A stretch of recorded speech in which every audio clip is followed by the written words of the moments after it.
Hi viewers, இந்த வீடியோவில் வந்து பார்த்தீங்கன்னா மெய்யழகன் மற்றும் தேவரா ஆகிய திரைப்படங்களோட ரிவ்யூவை தான் பார்க்க போகிறோம். இந்த வாரம் பார்த்தீங்கன்னா மொத்தம் 5 திரைப்படங்கள்கிட்ட ரிலீஸ் ஆகிருக்குது. கார்த்தியின் மெய்யழகன், ஜூனியர் என்டிஆர் தேவரா, சதீஷ் நடிப்பில் வந்து சட்டம் என் கையில், பிரபுதேவா நடிப்பில் வந்து பேட்டர் ஆப் மற்றும் விஜயண்ணி நடிப்பில் ஹிட்லர் போன்ற திரைப்படங்கள் வந்து ரிலீஸ் ஆகிருக்கு. இதில் வந்து பார்த்திங்கன்னா பெரிதும் வந்து எதிர்பார்ப்பில் இருக்கிறது வந்து கார்த்தி அரவிந்த் சாமி நடிப்பில் வந்து உருவாகிக்கின்ற மெய்யழகன் மற்ற ஜூனியர் என்டிஆர்ன்ற தேவரா ஆகிய திரைப்படங்கள் தான் வந்து பெரிய ஹைப் இருக்குது. இந்த 2 படத்தின் ரிவ்யூ நாம் வந்து இந்த வீடியோவில் வந்து பார்க்க போகிறோம். ஃபஸ்ட்டு கார்த்தி நடிப்பில் வந்து ரிலீஸ் ஆகிருக்கின்ற மெய்யழகன் திரைப்பட ரிவ்யூ வந்து பார்ப்போம். இந்த திரைப்படம் வந்து பார்த்திங்கன்னா 2 நாளைக்கு முதலே வந்து ப்ரெஸ் ஷோ போட்டிருந்தாங்க. அந்த ப்ரெஸ் ஷோவில் வந்து பார்த்திங்கன்னா ரொம்ப பாசிட்டிவான ரிவ்யூவை வந்து பெற்றிருந்துச்சு. அதோட படத்தின் ட்ரெய்லரும் வந்து ரிலீஸ் ஆன போனது ரொம்ப ஃபீல் குட்டான ஒரு ட்ரெய்லரை வந்து பார்க்கும்போது இந்த திரைப்படம் வந்து பார்க்கணுமென்ற லெவலுக்கு அந்த ட்ரெய்லர் வந்து அமைஞ்சிருந்து.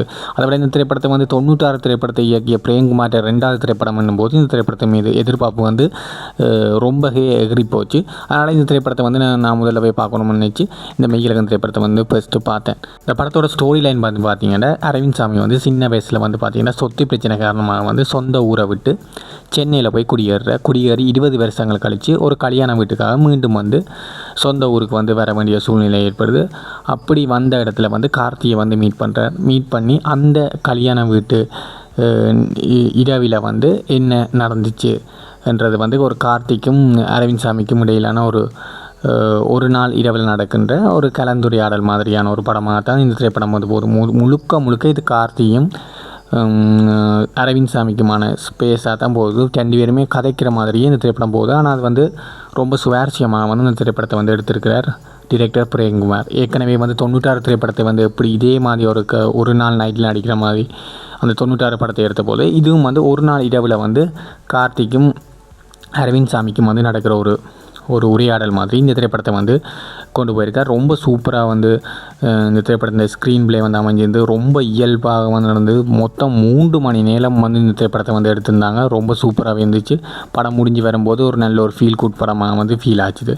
இந்த திரைப்படத்தின் ப்ளஸ்ன்னு பார்த்தீங்கன்னா அரவிந்த் சாமியும் கார்த்தியும் வந்து இந்த தங்களோட ரோல்ஸில் வந்து ரொம்ப சூப்பராக வந்து நடிச்சிருந்தாங்க. கார்த்தியெல்லாம் அந்த வெள்ளந்தியா வந்து மெய்யழகன் கேரக்டரில் வந்து ரொம்ப சூப்பராக வந்து நடிச்சிருந்தார். அந்த வெள்ளந்தியா ஒன்றும் தெரியாத ஒரு ஆள் மாதிரி நல்ல மனுஷன் மாதிரி ஒளிவு மறைவில்லாமல் கதைக்கிறது அப்படியான இதில் வந்து ரொம்ப சூப்பராகவே நடிச்சிருந்தார். அரவிந்த் சாமியும் வந்து அந்த முதல்ல வந்து ஊருக்கு வரைக்கில் தயக்கப்பட்டு வந்து பிறகு கார்த்தியோட முதல்ல பழகைக்கில் தயக்கம் காட்டி பின்னுக்கு படிப்படியாக வந்து அதோட வந்து பாண்டிங் ஆகிற சீன் எல்லாம் ரொம்ப சூப்பராகவே வந்து யதார்த்தமாக வந்து நடிச்சிருந்தார். பார்க்குறதுக்கு 2 பேருமே ஈக்குவலுக்கு வந்து நடிச்சிருந்தாங்க. மற்றபடி இந்த திரைப்படத்தில் வந்து விஷுவல்ஸ் வந்து ரொம்ப சூப்பராக அந்த கிராமத்தை வந்து ரொம்ப சூப்பராக வந்து காட்டியிருந்தாங்க. அவங்களோட பழைய நினைவுகள் மற்ற ஜல்லிக்கட்டு சீன் ஒன்று வரும். அதெல்லாம் இந்த திரைப்படத்தில் வந்து பெரிய ஹைலைட்ஸ் கூஸ் பம்ப்ஸாக இருந்தது. குறிப்பாக அந்த காங்கேயன் காளை என்ற விஷயத்தை கொண்டு வந்து அந்த ஜல்லிக்கட்டுன்ற முக்கியத்துவத்தை வந்து படத்தில் வந்து ப்ளேஸ் பண்ண விதம் வந்து ரொம்ப சூப்பராக இருந்துச்சு.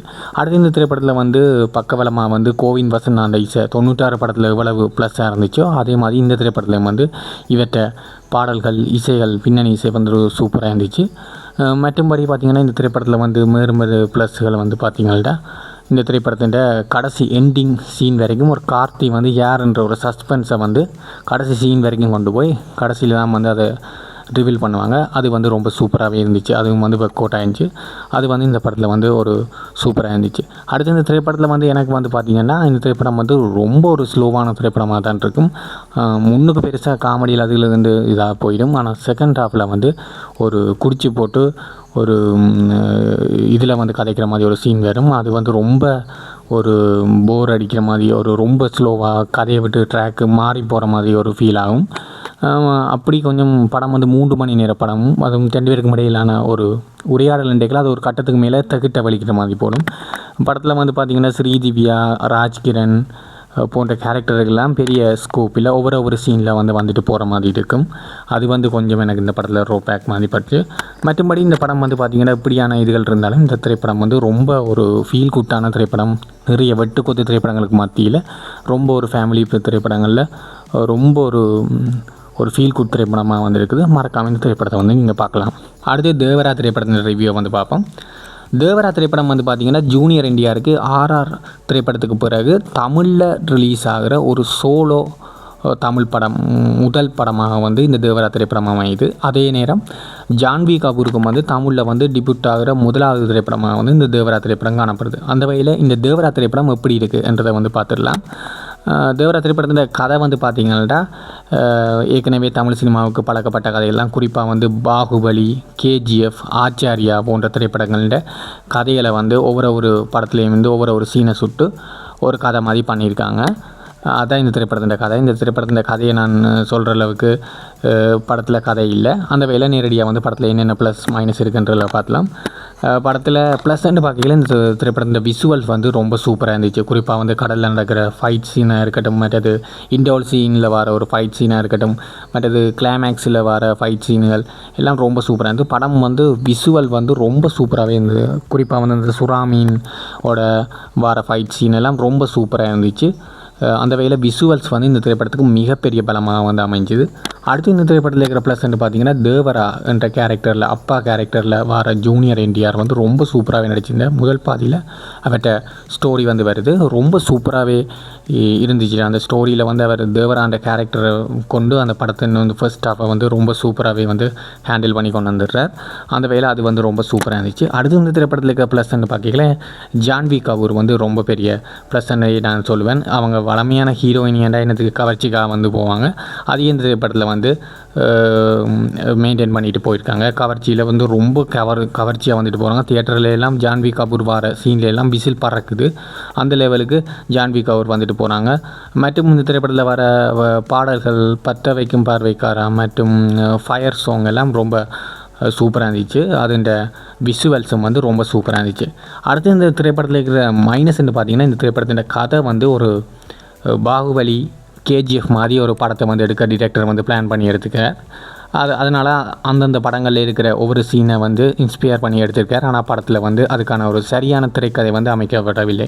குறிப்பாக வந்து ஹீரோக்கும் வில்லனுக்கும் வந்து எடுக்கப்பட்டிருந்த சீன்கள் வந்து அவன் கேரக்டர்ஸே ரொம்ப வீக்காக இருந்துச்சு. அவைகளுக்கான எமோஷ்னல் வந்து ஆகலை. அதை விட படத்தில் வந்து அடுத்து இதுதான் என்று கண்டுபிடிக்கிற அளவுக்கு ரொம்ப மொக்கையான ஒரு ஸ்க்ரீன் பிளே, அடுத்து இதான் நடக்க போகுது என்ற கண்டுபிடிக்கிற அளவுக்கு ஒரு மொக்கையான ஸ்க்ரீன் பிளே. அதை விட படத்தில் வர சீன்களும் வந்து ஒரு புதுசாக இல்லை, சுவாரஸ்யம் வந்து குறைஞ்ச ஒரு பார்த்த சீனையே திருப்பி எடுத்த மாதிரி எத்தனை படத்தில் பார்க்குறேன்ற மாதிரி இருந்துச்சு. அப்படி ஒரு ஸ்க்ரீன் பிளே ரொம்ப சுமாராக இருந்துச்சு.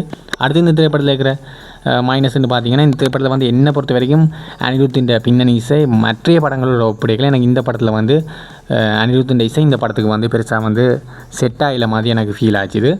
அடுத்து இந்த திரைப்படத்தில் வந்து பார்த்திங்கன்னா ட்விஸ்ட் அண்ட் படத்தில் வந்து நிறைய டிரெக்டர் வந்து சொல்லியிருப்பார் போல். அதெல்லாம் ரொம்ப ப்ரிடிக்டபுளாக இருக்கும். அடுத்து இதான் நடக்க போகுது கிளைமேக்ஸில் என்ன நடக்க போகுதுன்றதே இன்டர்வலில் வச்சு தெரிஞ்சுக்கொள்கிற லெவலுக்கு பயங்கர ப்ரிடிக்டபுள் ஸ்டோரியாக இருந்தது வந்து ரொம்ப இந்த படத்துக்கு வந்து ட்ரோபேக் அமைஞ்சுது. இருந்தாலும் இந்த திரைப்படம் வந்து பார்த்திங்கன்னா ஜான்வி கபூருண்டாகவும் மற்றும் ஜூனியர் என்டிஆர் மாஸ் ஃபைட்டுக்காகவும் இந்த திரைப்படத்தை வேணுமெண்டா இன்னும் ஒருக்கா தியேட்டரில் பார்க்கலாம். அதை விட இந்த திரைப்படத்தில் பார்ட் 2க்கு ஒரு லீட் கொடுப்பாங்க. அது அப்படியே பாகுபலி படத்தில் 1ல் எப்படி ஒரு லீட் கொடுத்தாங்களோ அதையே காப்பி பண்ணி பேஸ்ட் பண்ணுற மாதிரி இதில் ஒரு லீட் கொடுத்துருக்காங்க. அதை பார்க்கும்போதும் பெருசாக வந்து அடுத்த பாகம் பார்க்கணுமென்ற லெவலுக்கு ஒரு ஹைப்பை வந்து ஏற்றலை.